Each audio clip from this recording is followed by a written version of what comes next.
Circus is a place designed to make people laugh and have a great time with their loved ones.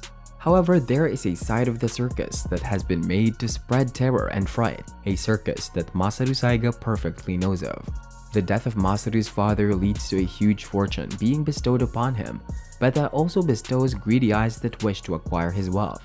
Narumi Kato, a kung fu expert who suffers from Zanafa syndrome, an illness that stops his breathing unless he makes people laugh, saves Masaru from 4 strange men out to kidnap him.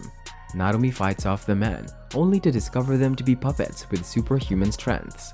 Unable to fight all of them, Masaru screams for help, to which Shirogane comes to his aid, unleashing Harlequin, a puppet that skillfully destroys the other puppets. Shirogane explains her relationship with Narumi's family and how she has to protect him at all costs. The kidnapper who had formerly sent the puppets gets word of their defeat and so decides to use his trump card, Pulcinella. The curtain raises to a whole new life for the trio, with the colossal wheels of destiny slowly beginning to turn for them, changing their fate forever. Pulcinella, an enormous puppet with a wooden bat, charges towards Shirogane and Harlequin, with the intentions to wipe out their existence. However, the puppeteer miscalculated the true powers of Harlequin, which effortlessly speeds past all of its attacks and crushes its head in a blink of an eye. With her back turned away from Masaru, more men arrive to take away the boy, but fail when Narumi uses his outclassed martial arts techniques to send them flying out of the window. Happy that Masaru is safe and unscratched, Shirogane and Narumi take him to get washed up and have his wounds treated. Narumi asks the reason why they were chasing him, to which he tells about his past. How after his mother's death 3 years ago, Masaru was taken in by his father into the Saiga family, but alas, after his father's death, now relatives are hungry for a vast fortune. Tears start swelling up in his eyes. Narumi promises to teach him kung fu to get stronger and protect himself. The peace doesn't last long, with Masaru being kidnapped once again at night by some more puppeteers who skillfully subdue Narumi and Shirogane before escaping. A distressed Narumi and Shirogane are met by Eiro Ashihana, the puppeteer who had used Pulcinella. He lays down the reasons for the kidnapping and how a new group this time has kidnapped the boy. He then takes them to the Karakuri mansion. Masaru wakes up in a lavishly made bed and sees a man with a menacing smile standing next to him. The man introduces himself as Zenji Saiga, his father's younger brother, and that he has been entrusted to keep Masaru safe and make him his son. On the other side, Shirogane and Narumi charge head-on like a raging bull into the Karakuri mansion, with Ashihana's men close behind. Hand-to-hand combat is Narumi's area of expertise. While he fights off the men protecting the mansion, Ashihana's men produce a variant of puppets to break open the door, only to have them destroyed by the girl wielding a puppet called Theo Gautier. However, it turns out to be a piece of cake for Shirogane, who slashes the door open with Harlequin. Moving into the mansion, the two fall prey to a trap, making them plunge into a deep hole, significantly injuring Narumi. Masaru makes a run from his cynical uncle who beats him with a stick, the smile never once leaving his face. Masaru jumps out the window into the forest, landing on one of the guards' heads and facing Ashihana. A determined look in his eyes, Masaru orders Ashihana to change sides and work for him. Ashihana, a man of loyalty, doesn't agree at once to join Masaru, but the moment Masaru tells him the money he will offer, he quickly changes sides.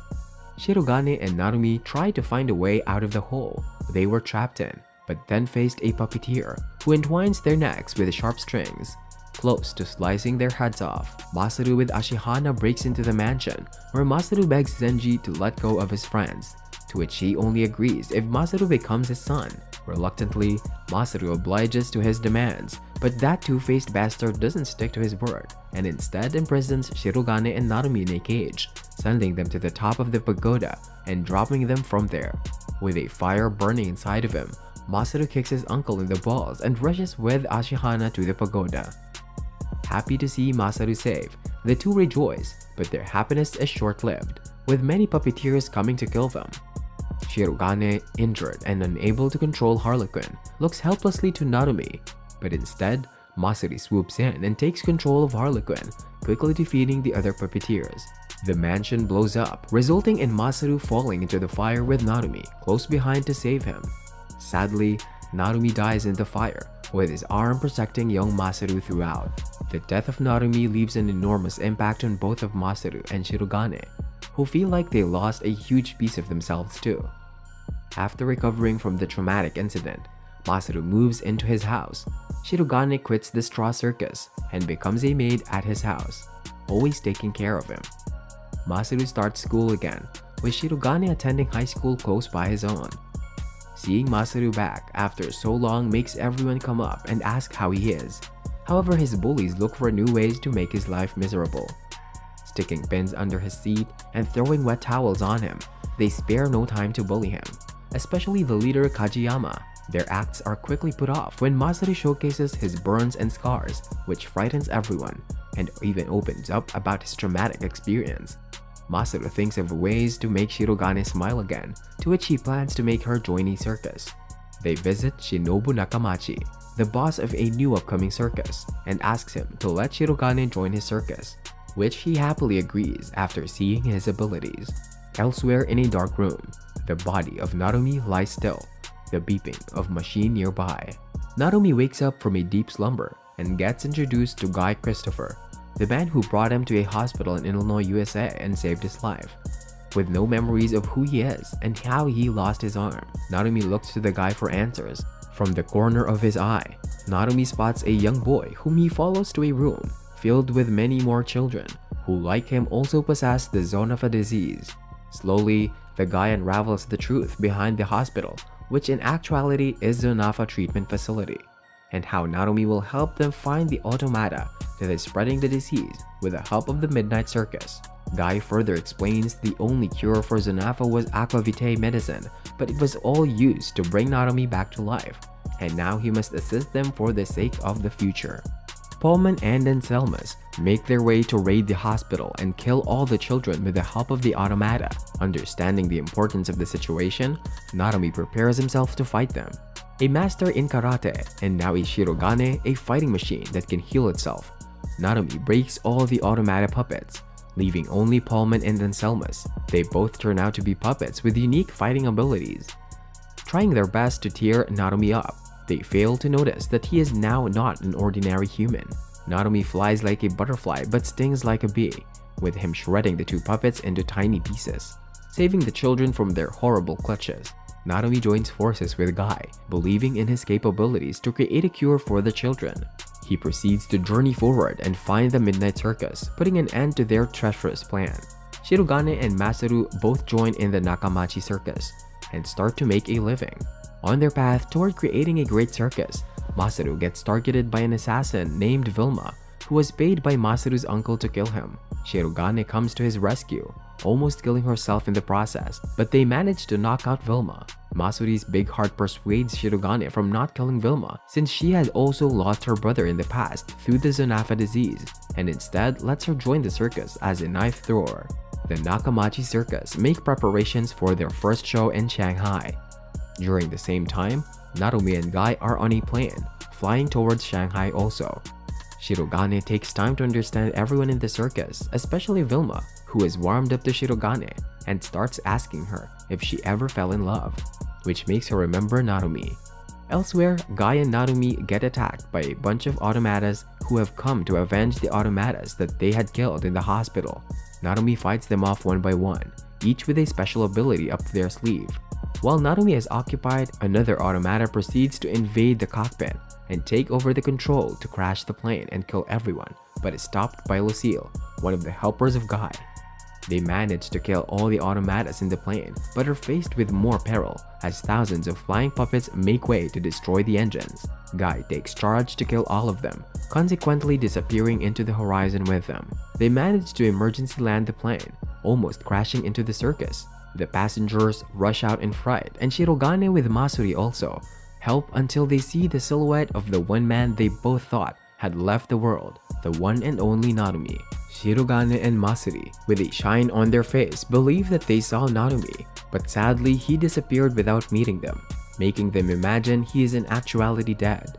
The two rescue and help the victims of the plane crash, where Shirogane also luckily finds her childhood teacher, Guy, badly injured and unconscious. She helps the guy recover back to full health. Masaru starts to assume that Shirogane doesn't love him anymore, to which she dispels his assumptions with a heartfelt embrace, reassuring him that she will always be there for him. Narume travels deep in the mountains of China with Mingxia, daughter of his master, who has also contracted the disease and is in search of the elixir of life. They find the master, who tells about where the disease had originated. 200 years in the past, two brothers, Yin and Jin, wanted to give life to puppets. They had traveled to the city of alchemy, praying to learn. There, during their research, both of the brothers fell in love with a young girl named Francine, whose sole purpose in life was to help the poor and old. Warmed by her acts of modesty for humanity, Yin professed his love and married her. The happy news was met with an ill heart by Jin, who began to contemplate the worst ending for his own brother. What was supposed to be the start of a happy marriage turned into the most horrible one instead. Jin kidnapped and eloped with Francine, leaving his heartbroken brother to look for his wife for 8 years. Yin finally tracked the whereabouts of his brother in Quiberon, where he had spent his time trying to find a cure that could cure Francine from a horrible disease. Yin found Francine locked away in a dungeon. Upon meeting her, his eyes fell up with tears and they both held each other together. Yin proceeded to create a cure for Francine, which was a soft stone. But alas, he was too late. Francine died when the dungeon caught fire. Yin left the town and traveled far away, while Jin lost his sanity and created puppets that breathed life using the Aqua Vitae. Their conversation is cut short when one of the oldest automata enters to drink the water of life and tells about the purpose of automata. After the death of Francine, Jin had made a puppet to look like her and some more automatas to worship and make her laugh. However, it got out of hand since their acts to make her laugh turned to violence to kill people. Narume's master kills the senior automata, saying he has lived a full and happy life. The honorable Shirogane O's gather together and make preparations to attack the headquarters of the automata, known as the Midnight Circus. Located deep in the Sahara Desert, found with the help of an animal Shirogane, they now have full plans to finish off the automata once and for all. Ashihana, who has now left his past life being a puppeteer, is occupied with different women in France. He is paid a small visit by one of the members of Shirogane O's and told they have something he could possibly not deny wanting. Narume, along with Mingxia, travel to the Sahara Desert and are accompanied with an army of Shirogane O's who stand impatiently to get their hands on the automata. The Midnight Circus draws its curtains to let in the delegation to fight their chosen people and have the games begin. Narume, along with the captain's team, enter the tent and are faced with fighters of the automata. The fight proves challenging, where each lose members from both sides, but alas, the Shirogane O's win and are thrown into the next round. In the next round, they are to choose between two doors, one which will lead them directly to their leader Francine. The 8 members break into a group of 4 to enter the 2 different doors, completing the challenges that come their way. Narume enters with the leader of Shirogane O's, named Faceless, who pretty much shows no emotions whenever a team member dies. Once they enter, the automata challenges them to fight each other, with only 2 remaining members to proceed further to meet Francine. Knowing it is a trap, they disobey the rules and fight the automatic clowns that come their way.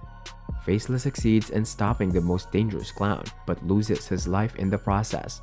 Narume loses a lot of blood, but still manages to regroup with the others and enter the final round. They now face the 4 oldest automata, Les Quatre Pioneers, and have to win if they wish to fight the queen of all automatas. And that's the end of part 1. Like, share and subscribe if you want to see part 2 ASAP.